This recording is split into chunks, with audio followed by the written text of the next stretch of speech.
Sudevan CPIM-ന്റെ local committee അംഗം. ഇവിടെ വളരെ ആവേശകരമായി 2 ഹിയറിംഗിലും വർത്തമാനങ്ങൾ വളരെ ഗൗരവത്തോടെ നമ്മൾ കാണണം. ഈ കോറിയുമായി ബന്ധപ്പെട്ട ഈ റിപ്പോർട്ടിനെയാണ് വളരെ ഗൗരവത്തോടെ കാണുന്നത്. ഇവിടെ പലരും സൂചിപ്പിച്ചതുപോലെ ആ കോറിയുടെ പ്രദേശത്തുള്ള സ്ഥാപനങ്ങളെ കാണിക്കാതെ 6-7 കിലോമീറ്റർ ദൂരെയുള്ള ക്ഷേത്രങ്ങളും പള്ളികളും സ്കൂളുകളും എല്ലാം അതിൽ കാണിക്കുകയും ആ പ്രദേശത്തെ പൂർണ്ണമായും ഒഴിവാക്കപ്പെടുകയും ചെയ്തു. അതുകൊണ്ട് ആ റിപ്പോർട്ട് കള്ളമാണ്, പറ്റിപ്പാണ് എന്നുള്ള കാര്യത്തിൽ ഉറച്ചു നിൽക്കും. അതോടൊപ്പം സമരത്തിന്റെ ആത്മാർത്ഥത നമ്മൾ പരിശോധിക്കണം. ചില രാഷ്ട്രീയ പ്രസ്ഥാനങ്ങൾ കൊടിയുമായി വരുന്നു. ഞാൻ ആദ്യമേ പറയാൻ, ഞങ്ങൾക്കൊരു നിലപാടുണ്ട്. ഈ റിപ്പോർട്ട് കള്ളമായി എന്നുള്ളത് കൊണ്ട് തന്നെ ജനത്തെ കബളിപ്പിക്കുകയാണ്. അതുകൊണ്ട് ഈ കോറിയുടെ പ്രവർത്തനം പാടില്ല എന്നുള്ള അഭിപ്രായം ഉറപ്പിച്ചു പറയണം.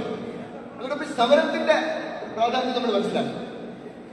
ഒരേ രാഷ്ട്രീയ പാർട്ടിയിൽപ്പെട്ട ഒരു സെറ്റ് ആളുകൾ കൊടിയും പിടിച്ച് ഞങ്ങൾക്കിത് വേണ്ട എന്ന് പറയുകയും അതേ കക്ഷിയിലുള്ള മറ്റൊരു കൂട്ടർ എനിക്ക് താ എന്ന് പറഞ്ഞ് നിൽക്കുകയും ചെയ്യും. അതിവിടെ വളരെ പ്രകടമായി കാണുന്നു. അതുപോലെ അവരുടെ മുദ്രാവാക്യം പരിശോധിച്ചാൽ ഈ കോറിക്കെതിരാണെന്ന് പറയാൻ പറ്റത്തില്ല.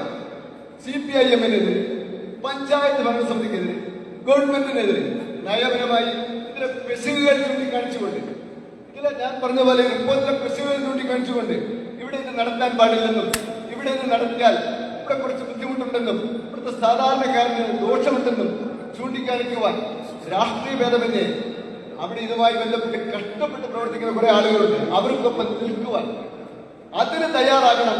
അതിന് തയ്യാറുള്ള രാഷ്ട്രീയ പ്രസ്ഥാനമാണ് ഞങ്ങൾ ഓർമ്മപ്പെടുന്നത്. കൊടി പിടിക്കുവാനും ജീവസ്തംഭം മഹാചര്യം എനിക്കും കിട്ടണം പണം എന്ന് കുറെ ആളുകൾ, മറ്റു കുറെ ആളുകൾ ആരാന്റെ അമ്മയ്ക്ക് ഭ്രാന്ത് നമുക്ക് എന്താ സന്തോഷിക്കാത്ത അല്ലേ? അതാണ് സ്ഥിതി. എന്നാൽ അവനവന്റെ വീട്ടിൽ അവനവനുണ്ടാവുമ്പോഴേ അതിന്റെ ബുദ്ധിമുട്ടറിയൂ. ആ പ്രദേശത്തെ ജനങ്ങൾ വലിയ ബുദ്ധിമുട്ടിലാണ്, വലിയ വിഷമത്തിലാണ്. അവരുടെ വിഷമങ്ങൾ കൃത്യമായി പരിഹരിച്ചുകൊണ്ട് നടത്താൻ കഴിയുമെങ്കിൽ നടത്തുകയും ഇതിൽ പിശകുണ്ടെങ്കിൽ കൃത്യമായി ബന്ധപ്പെട്ട ഉദ്യോഗസ്ഥർ അത് മനസ്സിലാക്കി അത് നിർത്തിവെപ്പിക്കുകയും വേണം എന്ന് മാത്രമാണ് ഈ അവസരത്തിൽ അഭ്യർത്ഥിക്കുന്നത്.